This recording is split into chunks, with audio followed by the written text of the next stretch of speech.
I intend in a minute to go over some slides that show the results.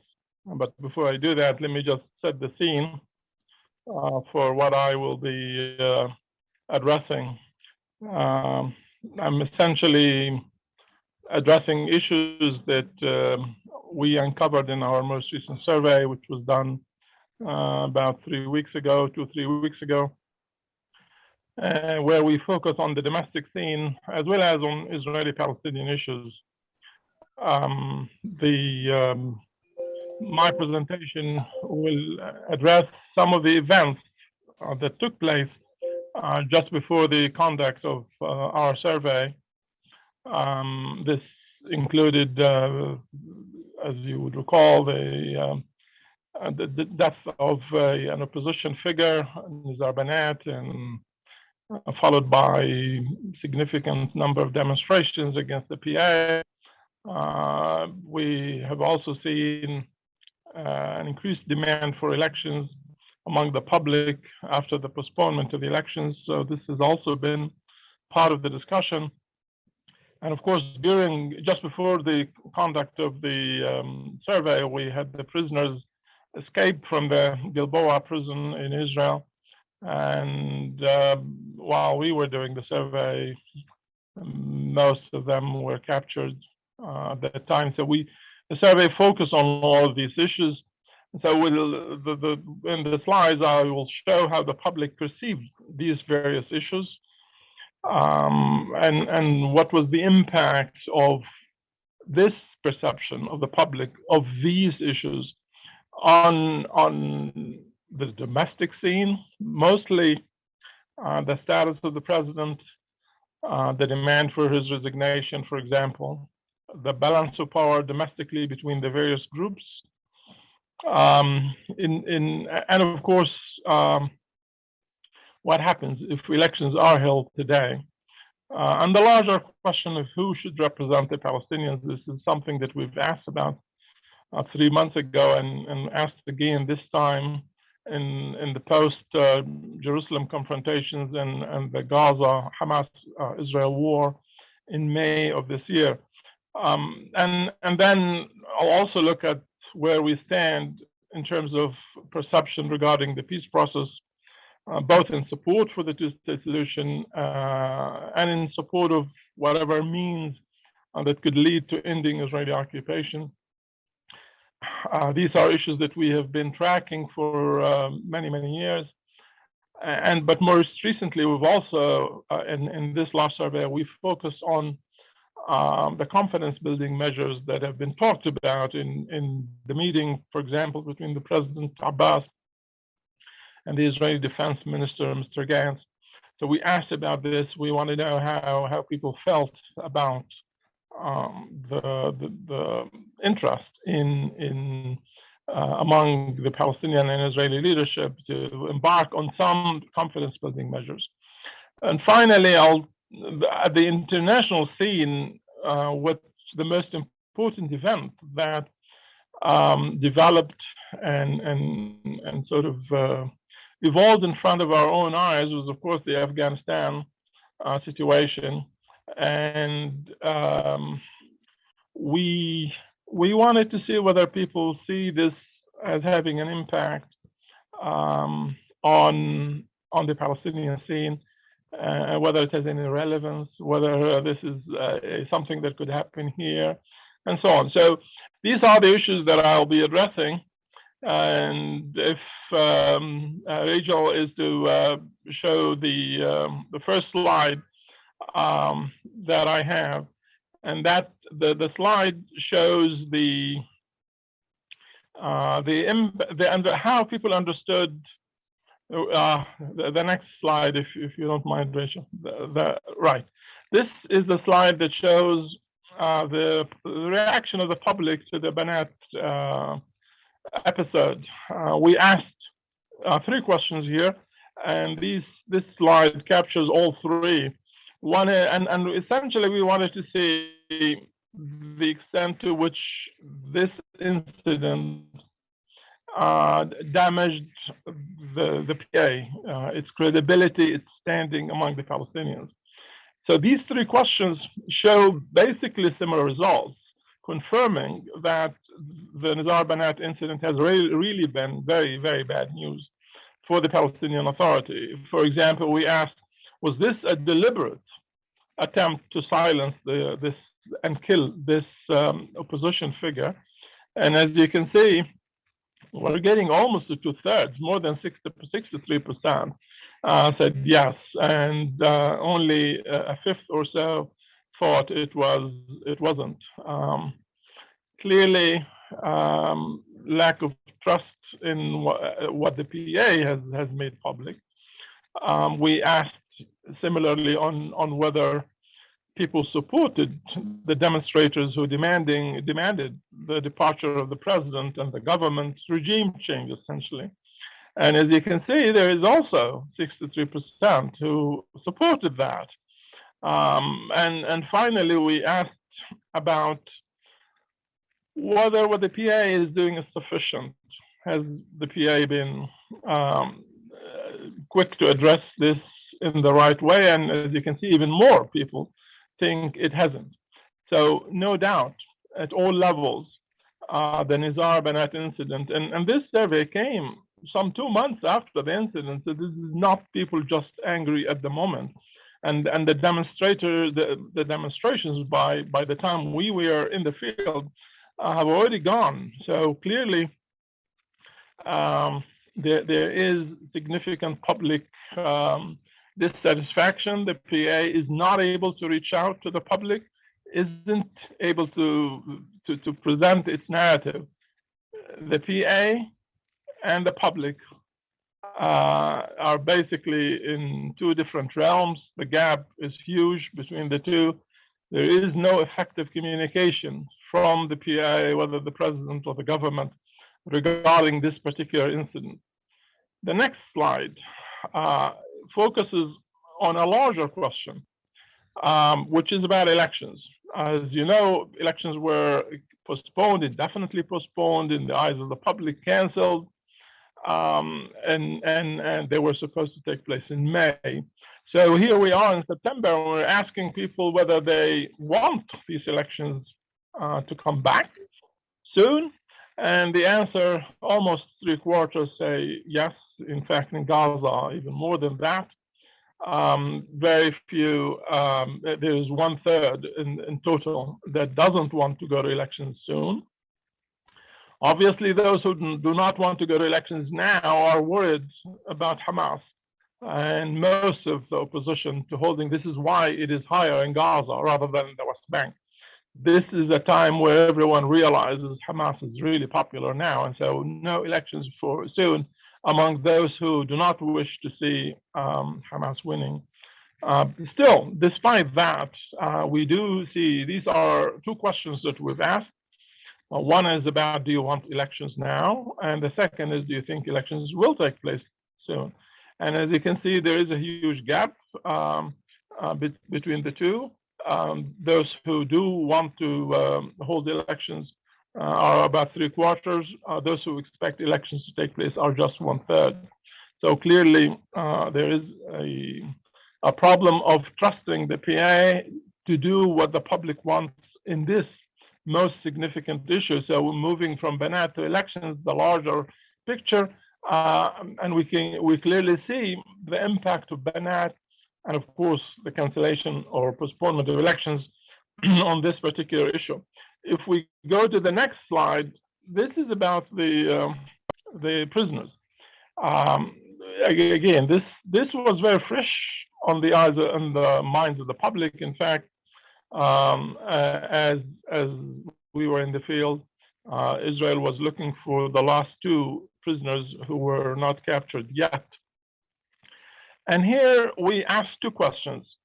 Again, 2 questions that attempt to see whose narrative is the public willing to trust, that of Hamas or that of the PA. So what you see in blue is Hamas's narrative. Hamas says, I am going to release the prisoners. These 6 in particular will be among those who will be exchanged as part of a prisoners exchange. And as you can see, 81% of the Palestinians trust Hamas's narrative. They say, yes, Hamas will do this. This is an incredibly large number of people. This shows the reach of Hamas's communication. Remember what I said earlier about the PA's communication strategy.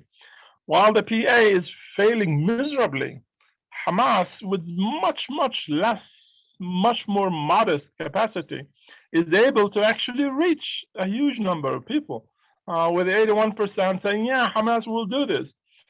Why? Well, because Hamas said so. That is, again, a level of trust just unprecedented in our surveys, in Hamas or anybody else for that matter. Then look at the orange or red, depending on what screen you're looking at. This is the trust in the PA protecting the prisoners. We ask people whether if these prisoners reach the West Bank, the PA security services would actually protect them.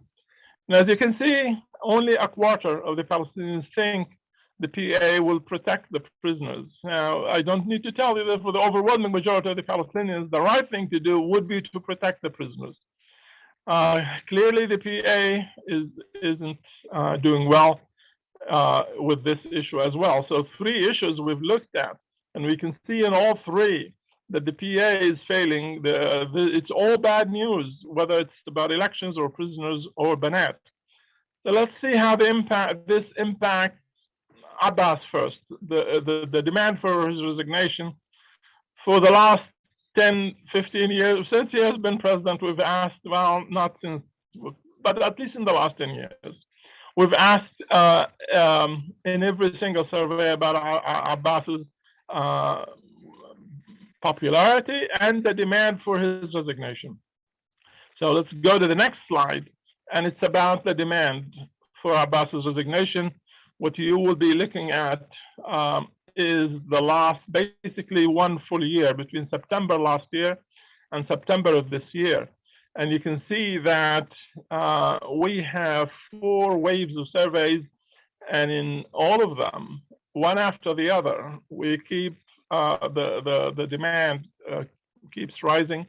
It wasn't asked in June 21, but between March and September, you can see there is a 10 percentage point of the entire public that has moved from opposing Abbas's resignation to supporting Abbas's resignation. We have never seen 78% demanding the president's resignation. This is the highest we've ever seen. Before that, the highest we've seen was 70%. This was about 3 years ago. So clearly, almost 80% is demanding his resignation right now. There's absolutely no doubt that the issues that we have addressed in the survey that I started with are responsible for what we see in this survey. As you can see, I'm encircling the March finding, March 21 finding, where the demand for Abbas's resignation was 68%. When we look at the next slide, I'll explain why I'm highlighting this particular finding, because it was unexpected. So let's go to the next slide. And this is about the vote for the parties.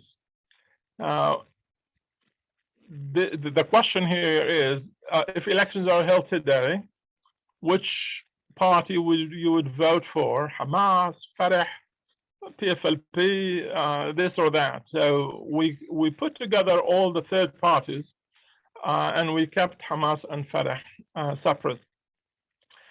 Now, you can see now we go back to December of last year, and then go to March. We see a rise in support for Fatah, a decline in support for Hamas.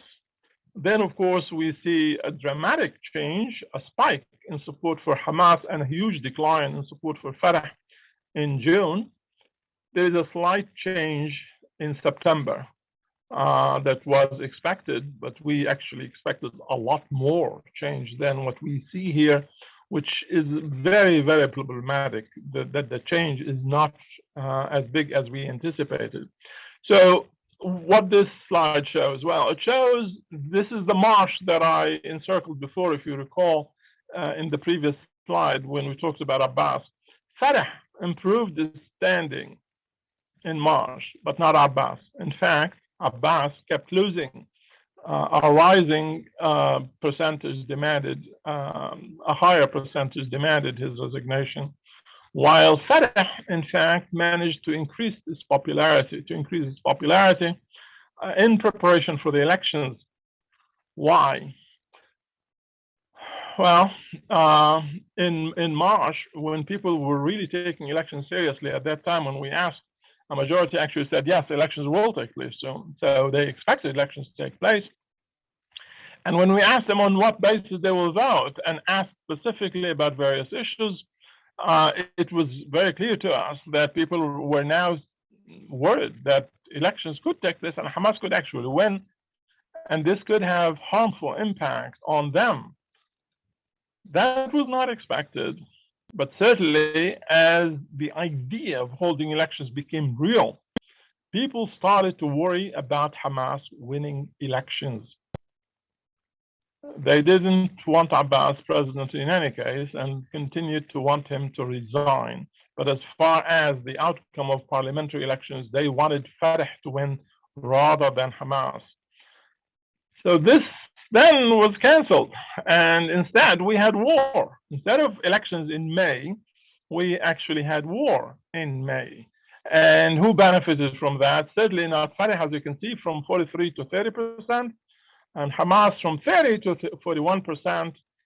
This is absolutely striking, the percentage of change.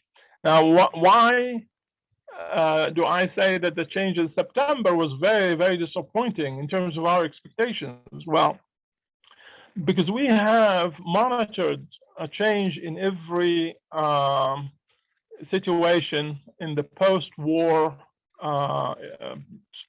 surveys that we have conducted. We have found that 3 months after the elections, attitudes start to revert back to where they were before the war. And in this case, and we see significant, really significant change. But the change that we are currently looking at is not significant. Well, for Hamas it is. For Fatah it is not. Fatah isn't gaining. It isn't going back to where it was at all. Hamas is declining somewhat. Third parties are not benefiting from that. So the third parties are unable to really, whether it's elections, as you can see for March, or after the war, and there clearly, there is some increase in support for third parties, but it's not all that important in terms of the overall picture. Clearly, the parliamentary elections today might not have the same results as we predicted in March of 21. But I think the basic lesson should be learned, and that is, if and when the expectation is that elections would take place and that the PA would be having a government and there's an economy to look forward to, and removing the siege or ending it and so on, it seems in terms of cost-benefit calculations, people prefer to see Fatah winning rather than Hamas winning. When it is about conflicts and war, it seems that in this case people go to Hamas because they trust that Hamas will have a response to war, but would not have a response to governance. The next slide then looks at the leaders. I've shown this slide was about the parliament, but this is the survey that we conducted in September, and it looks at what you're looking at are September findings. Haniya is paired with 3 people. Haniya is paired, by the way, because Haniya is the most popular Hamas leader, and he is the head of Hamas. So when paired with Abbas, he wins with a high percentage, even now. Again, now meaning 4 months after the May war. That is also incredible that the gap between Abbas and Haniya would remain so wide 4 months after the war. That is indeed incredible. Um, Anticipating that Abbas isn't going to do very well, we wanted to see whether this might be just a Abbas problem. So we also asked about Shtaya, the prime minister. We want to know whether Shtaya would do better. Now, if some of you want to check our findings in the past, you will see that in the past, Shtaya actually at times was able to do much better than Abbas in a competition with Haniya. Not this time. This time, in fact, he does worse. Shtaya does worse than Abbas. Haniya wins against Abbas with 56% of the vote, but with Shtaya with 60% of the vote. It's really bad news for Shtaya. To a large extent, I think the public thinks that Shtaya didn't do well with regards to all the issues that I started with. To begin with, that he basically didn't show leadership or independence from the president. And in fact, as a result, he's suffering as much as the president or more. The picture, of course, is incomplete without adding Fatah's most important weapon against Hamas, which is Marwan Barghouti. Marwan Barghouti wins even when Hamas is at the peak of its popularity. This says a lot about the strength and the depth of support for Barghouti. There is no people have not seen Barghouti leading, by the way. They just somehow trust him, and he wins both in the West Bank and even in Gaza, where Hamas is most popular. In Gaza, it's almost 1-to-1. But normally this is not the case. When Hamas is not as popular, we clearly see that Barghouti wins easily both in the West Bank and in Gaza. Okay, one more slide about the domestic scene before we move to the peace process, and I understand I do need to speed things up. This is about representation. This is a question we asked last time, and it's about who should lead the Palestinian people, because Hamas intervened in the Jerusalem confrontations in May, wanting to show leadership of the entire Palestinian people. This is something that Hamas didn't show before. Hamas was focused in the past on Gaza and events in Gaza. Then they decided to basically put themselves in this larger picture where the PLO or the PA or Fatah has been leading. So we asked who should represent, who deserves to represent the Palestinian people. And as you can see, more people selected Hamas. And when you compare that to Fatah, you can see, in fact, the gap is very, very wide. The gap was even wider 3 months ago, but the picture is essentially the same.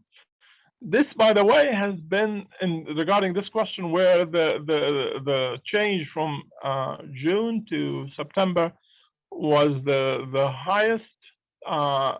Hamas was picked by 53% 3 months ago, compared to 45%. So there's an 8 percentage point difference Hamas has lost.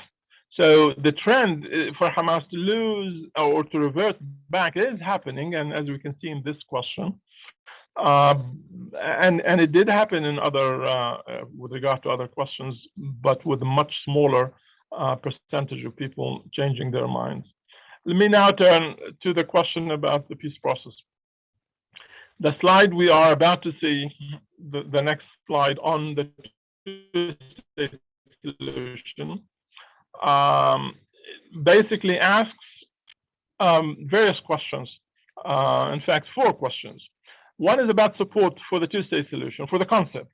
The other is about expectations regarding the Biden administration, whether the Biden administration, the victory of Biden, gives rise to expectations that the two-state solution could now become more feasible and might be negotiated. And then there is a question, direct question about is the two-state solution still feasible? And there is a question about whether a state, in fact, for the Palestinians would be created in the next 5 years. You can see support is slightly more than a third. This is the lowest we have ever seen since 1993. We have never seen the support for the two-state solution dwindling to this level. What seems to be a little bit of difference in terms of assessment is the next question about Biden, where we have 41% think Biden is good news for the two-state solution and for negotiation. It seems even those people do not necessarily decide as a result that they will support it. Some of them, of course, do. In fact, the overwhelming majority of those do, but not everyone. Feasibility, you can see only 1/3 or less think the two-state solution remains feasible. And when asked about a state next to the state of Israel in the next 5 years, as you can see, only 12% agree that this is the case. There's absolutely no doubt that the reason I'm putting all this together is also to send the message to those listening to me right now that they are linked. When we cross-tabulate the answers to these 4 questions, 3 questions, with the question about support or opposition, we very clearly see the overwhelming majority, up to 80% of those who think the two-state solution is still feasible, or that a state will indeed be established, or that Biden is good news, will support the two-state solution. Those who think it is not feasible, overwhelming majority of those have essentially decided that this is not feasible and they need to look for some other alternatives other than a two-state solution. The next slide looks at another issue that we have also been tracking over all these years, and that is the means of ending Israeli occupation. We've basically focused on 3 ways in which Palestinians can end occupation. One is about diplomacy, the other is about nonviolent resistance, and the third is about armed struggle. Now, you can see that what you see in September of last year, with about 40% or so saying armed struggle is the way forward, most effective, and about a quarter who think diplomacy and negotiations. This is not the normal picture that we see. Normally, support for armed struggle as the best means is a little lower than that. Support for diplomacy higher than what we see in September 20. Then we have the ups and downs.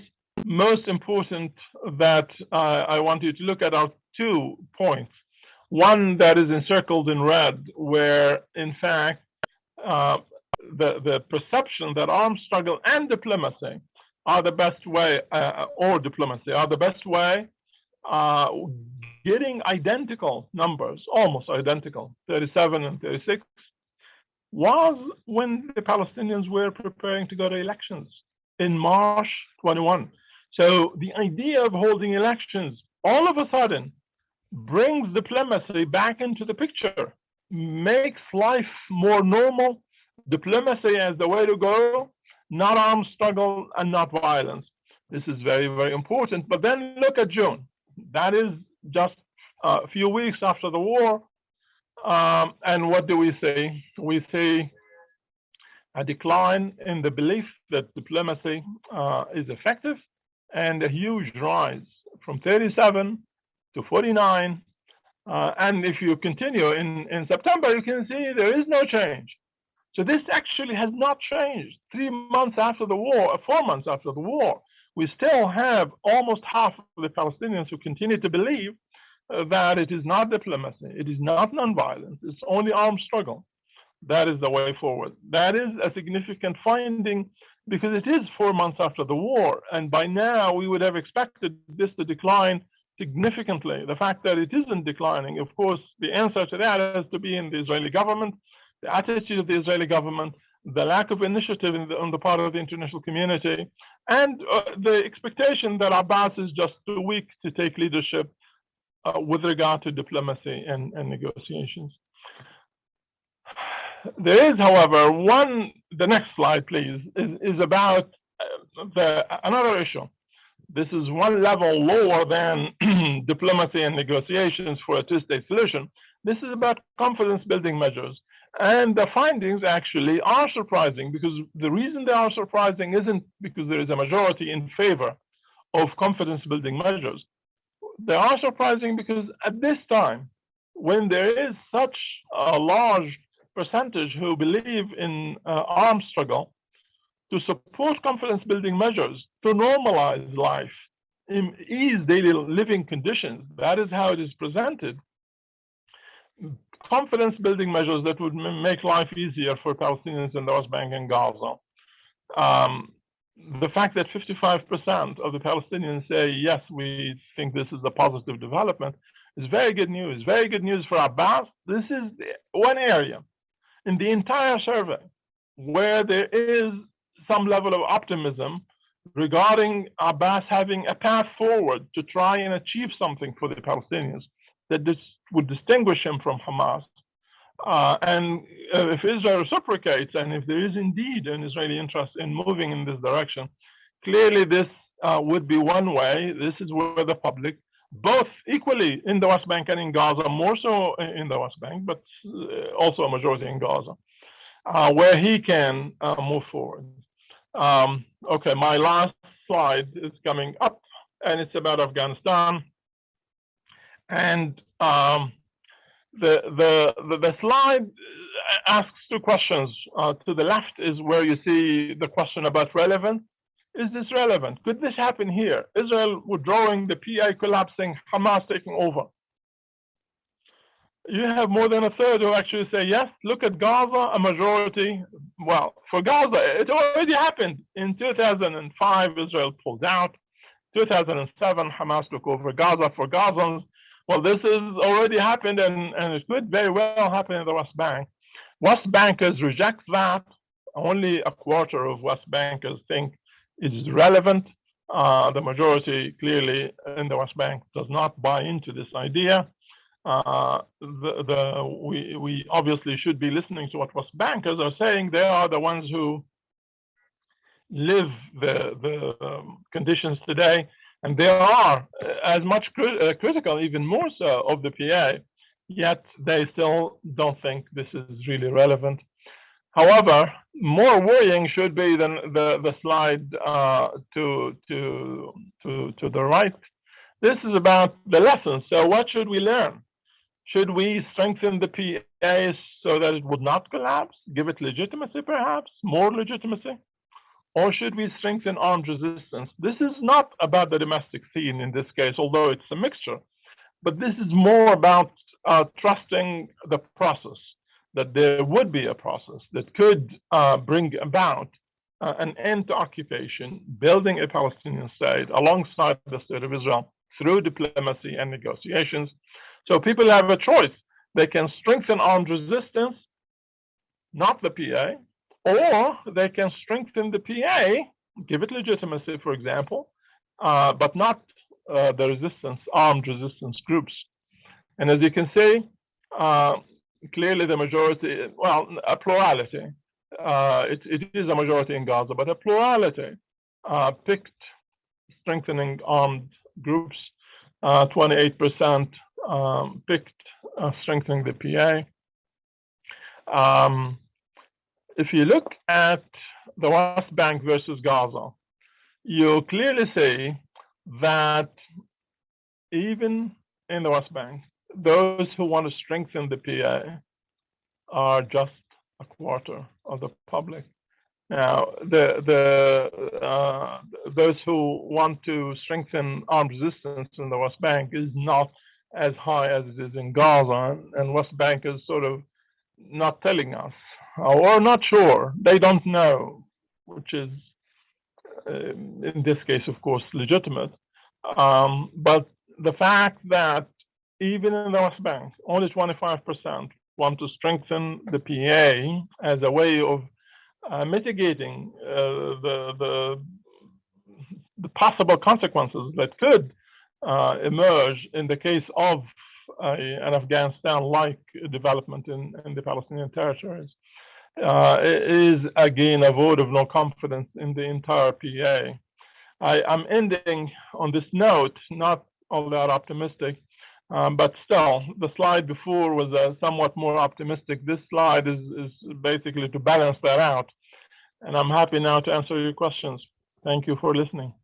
Thank you very much, Dr. Shikaki. That was a very interesting presentation and has produced many questions from journalists. But before we get to the specific questions themselves, I want to ask you as an Israeli, when we look at the findings that you present to us, when we understand that the support for this two-state solution has dropped, that support for armed struggle has never been so high, that support for Hamas and Hania continues to be over that of competitors and of the PA itself, and in general, faith in the PA. What are we as Israelis supposed to look at when we are talked to about the future of peace between our nations? It's a very grim picture. Indeed, it is very grim for the Palestinians and the Israelis alike. The larger question, of course, of the peace process is the responsibility of both sides. The two-state solution is being destroyed in the eyes of the Palestinians by what Israel does on the ground every day. The perception that Israel is not interested in a two-state solution is very well established among the Palestinians. The perception Israel is not a partner, that settlements destroy the prospect for a two-state solution. All of that is there, and Israel has a certain responsibility in creating these perceptions. On the Palestinian side of things, imagine if we did go to elections in May. Our March survey shows how the mere idea that we are about to go to elections significantly changed attitudes. People who wanted to vote for Hamas decided Hamas might not be the answer to an era in which Palestinians go to elections, prepare to have a government, address their economic issues, address the siege and blockade of Gaza, etc. When we on the Palestinian side are able, therefore, to put our house in order with regard to governance, elections, democracy, and when Israel does the right thing by stopping the destruction of the two-state solution, these are two things that I can just pick in response to your question to say what needs to happen for what we are currently seeing. What we are currently seeing is the outcome of these developments, and if both sides are to take on responsibility and own their own responsibility over the answers, then perhaps hopefully our surveys will begin to show the change. We saw that in the past. These findings are very, very different from findings that we had. We've been doing these surveys since 1993. And when things were looking more positive domestically and in Israeli-Palestinian relations, attitudes were extremely different than what we see here. All right, so let's try to pick apart some of the issues themselves. We have a question on Barghouti. If you look at the fact that, yes, there are no elections, but if there were elections to take place and the top candidate ends up being a man who was in prison for murdering Israelis, this is yet another step in a different direction. He can't technically, become a leader whilst in jail. What could the outcome of such a move be? Why the continuation to support somebody who clearly cannot be the next leader be? In one of the surveys in the past that we asked about, not in September, we did ask about the perception of Barghouti. The reason why people pick someone who is seen by Israel as a terrorist, who is spending several lifetimes in an Israeli jail, why are they picking him to be the leader? Now, the truth, of course, is that he was popular even before he went to jail and before the second intifada erupted to begin with. He was seen as a leader, a grassroots leader, leading Fatah, gradually he gained other reputation as well among the Palestinians. To a large extent, his popularity before going to jail was because of the perception of integrity, that he is a person of integrity, that he is incorruptible, that he, as a leader of the young guard within Fatah, would be a secular, democratic person, good for governance and so on. This was at the time when Arafat was the leader, and Barghouti was seen as challenging Arafat on all these issues that I have talked about, and that he is mainstream. His popularity was also based on the fact that he's seen as mainstream, someone who supports a two-state solution, is not as radical as Hamas or some of the left-leaning candidates.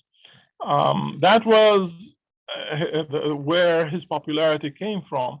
During the second intifada, something additional emerged for Barghouti, and that is the perception that he's tough on Israel. That unlike Abbas, for example, he would stand up to Israel. He would not take rejection of implementation of peace agreements lightly as Abbas would, that he would not hesitate to resort to violence, armed struggle in the eyes of the Palestinians. If Israel does not implement its commitments, this became central in the eyes of the Palestinians as the peace process began to fade away, not being viable and so on. I mentioned during the presentation that his leadership hasn't been tested. So for the public is putting its trust in a man who hasn't been tested. However, people do draw parallel. We have seen this in previous surveys between him and Mandela, that he is someone who has, like Mandela, fought against, in this case, Israel, violently, but he also made peace with, in case of Mandela, with the right minority, for the white minority. And so in the eyes of the Palestinians, he is seen as the Palestinian Mandela, who has proven to the Palestinians his commitment to the national cause and led it, was willing to resort to violence to protect the national interest, but therefore he can be a leader who can make the necessary compromises and concessions to allow for peace between the two sides. This is another attraction, therefore, for the Palestinians in Barghouti, in addition to what I've mentioned earlier. Okay, we have a question on, I guess you'd call it the sincerity of the answers of respondents who asked, when asked about armed struggle, whether you believe they only support it theoretically, or at the end of the day, would they actually support the person that walks in, picks up a gun, and kills someone? It's a good question. We pay a lot more attention to the trend over the years rather than to a particular survey. This is not, in every single survey, we actually ask about armed struggle, violence of various kinds. In more than one question, we ask about this to try and assess as much as possible the perception of the public, the true perception of the public. We are never 100% sure that people will be willing to support something where they might fear that this might have repercussions for them and so on, or that this might be the popular thing to say and so on. So we are fully aware of these limitations. Our concern, therefore, is more with the trend. These limitations exist all the time. So we're essentially trying to see under what conditions does support for armed struggle rise, and under what conditions does it drop and decline. And this is much more interesting to us as researchers than the question at one particular time, unless we understand what is conditioning the results at that particular time. Okay, that's very clear. One more thing, this is not about people actually participating in violence, of course. This is about them supporting it.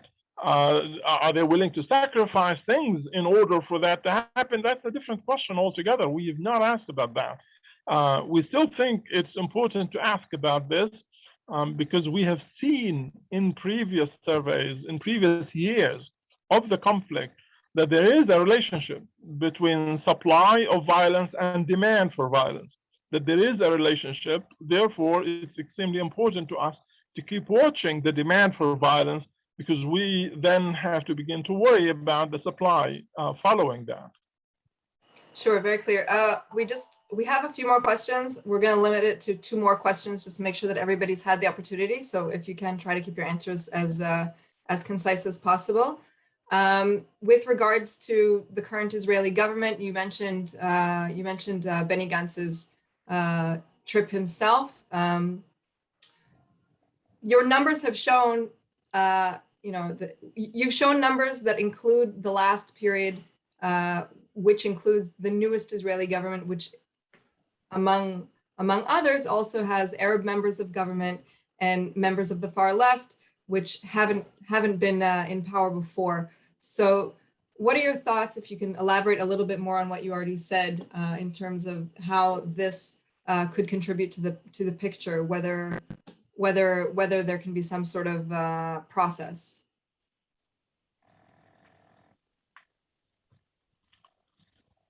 Thank you.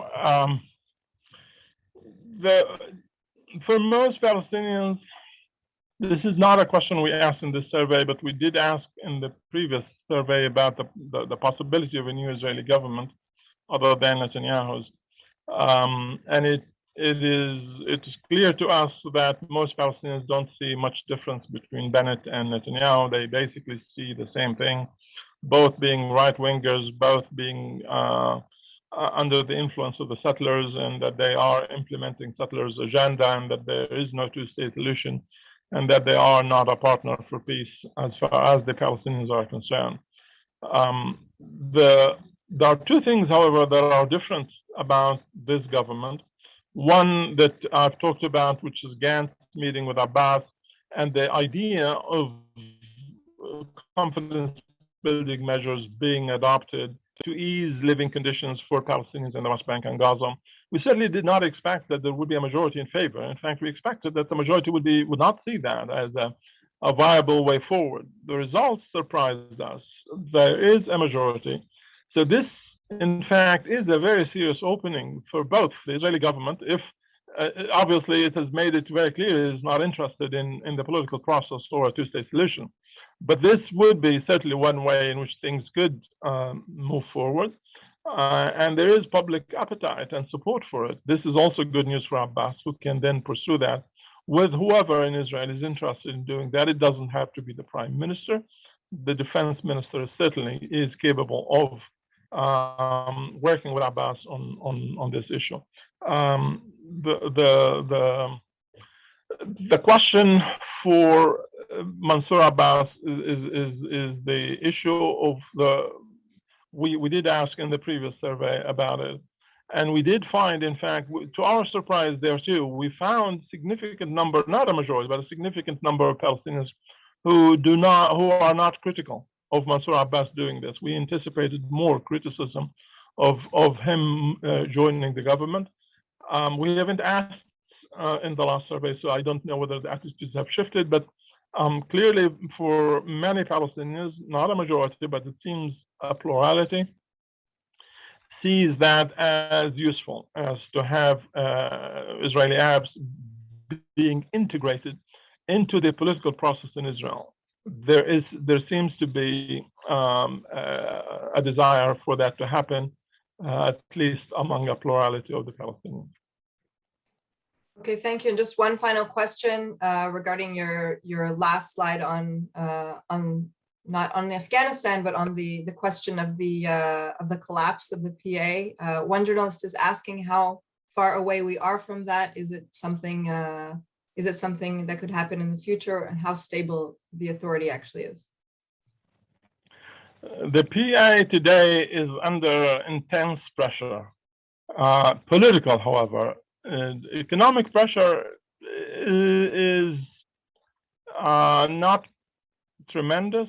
Economic pressure, there is some, because the support of the international community has been declining over the years, and Israel has been confiscating some of the PA money. So financially, the PA is not in a great shape, but it's not in a bad shape as it was, for example, a year ago around this time. So, but the real problem is political. There is, in our survey, as you saw, almost 80% wanting the president to resign. Popularity of the government is at one of its lowest points ever. We are seeing criticism coming not from Hamas, which is natural, not from third parties, again, somewhat natural, but from within Fatah. Almost half of Fatah supporters say the president should resign. This is a level we have never seen before in terms of criticism of the PA. This is political pressure.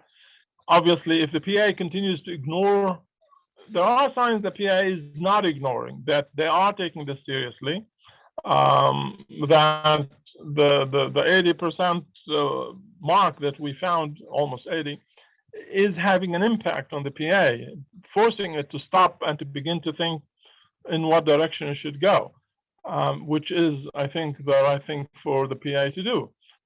But if it doesn't, then this political pressure particularly coming from within, that is pressure from within Fatah, this is the backbone of the PA. If the backbone begins to crumble, then it's possible. And for us to be contemplating the idea of PA collapse, it would have to be a combination of both political dissatisfaction at the levels we currently see or worse, as well as similarly economic pressures. As I said, economic pressures are not as bad as they could be, but if you have a combination of the two, whenever you have a combination of the two, it will be a point at which one would have to stop and to see, to begin to think of the post-PA collapse. This is not where we are today.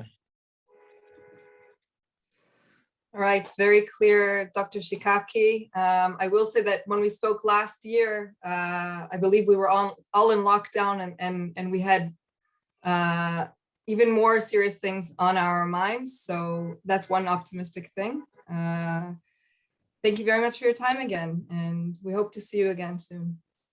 Thank you. Pleasure to be with all of you, and hopefully next time. We hope you enjoyed that briefing by the Jerusalem Press Club. If you did, like the video and hit the subscribe button to stay up to date with all of our future content.